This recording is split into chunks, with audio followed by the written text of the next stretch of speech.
हमने शहर को दी एक नई पहचान, हम हैं सिंघानिया बिल्डकॉन। ग्वालियर में जमीन की कीमतें बढ़ सकती हैं। मूल्यांकन समिति ने जमीनों के दाम 15% बढ़ाने का प्रस्ताव पास कर दिया। ऐसे में विपक्ष के साथ चैम्बर ऑफ कॉमर्स भी प्रस्ताव के विरोध में।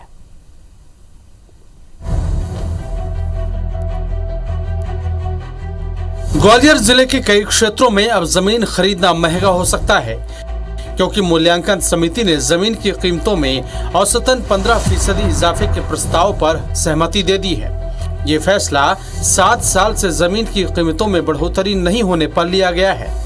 बोगस या सरकारी जमीन पर बनी अवैध कॉलोनियों की रजिस्ट्री कर विभाग में चोरी को बढ़ावा देने वाली 1257 लोकेशन मर्ज कर दी गई हैं। जिन क्षेत्रों में विकास ज्यादा हो रहा है वहां पर 195 नई लोकेशन भी बनी है। इनमें सबसे ज्यादा 153 शहरी क्षेत्र की हैं।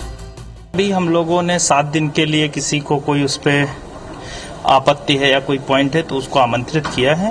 अप्रॉक्स 15% के आसपास रेज हुए हैं और लोकेशन को मर्ज करके लोकेशन की संख्या कम की गई है। हालांकि साल 2022-23 में भी रेट बढ़ेंगे या नहीं, इस पर अंतिम फैसला भोपाल में केंद्रीय मूल्यांकन समिति लेगी।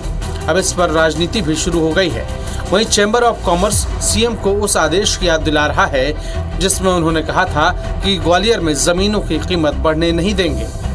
जमीनों की बात यह है कि कीमत बढ़ाई जाओ। क्यों बढ़ाई जाओ भाई कीमत? आदमी वैसी तकलीफ में है, न जाने कितनी चीजों की कीमतें बढ़ चुकी हैं। आम जनता परेशान हो रही है, रोज शिकायतें आ रही है, अखबारों में छप रहा, मीडिया वाले छाप रहे, फिर बढ़ा दी जा रही कीमतें। मुझे नहीं लगता कि इसके पीछे क्या कारण है। अगर कोई क्षेत्र नए डेवलप हुए हैं जो उस कलेक्टर गाइडलाइन में नहीं है, उन क्षेत्रों को तो शामिल किया जा सकता है, लेकिन जो क्षेत्र उसके अंदर शामिल है उस पे गाइडलाइन में वृद्धि नहीं की जा सकती है, क्योंकि माननीय मुख्यमंत्री जी की ये घोषणा है। वहीं बीजेपी का कहना है कि जमीनों के लिए कलेक्टर दर निर्धारित करना रूटीन प्रक्रिया है। हर साल प्रस्ताव पर चर्चा होती है। प्रॉपर्टीज की जो सेल परचेज होती है उससे जो रेवेन्यू भी मिलता है, तो उस हिसाब से उसका रेगुलेट उसको करते हैं हर साल के। ये तो मतलब नॉर्मल प्रक्रिया है।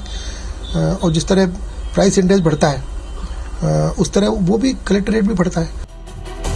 माना जा रहा है कि भोपाल में केंद्रीय मूल्यांकन समिति प्रस्ताव को हरी झंडी दे सकती है, क्योंकि पिछले 7 साल से जमीनों की कीमतें नहीं बढ़ी हैं।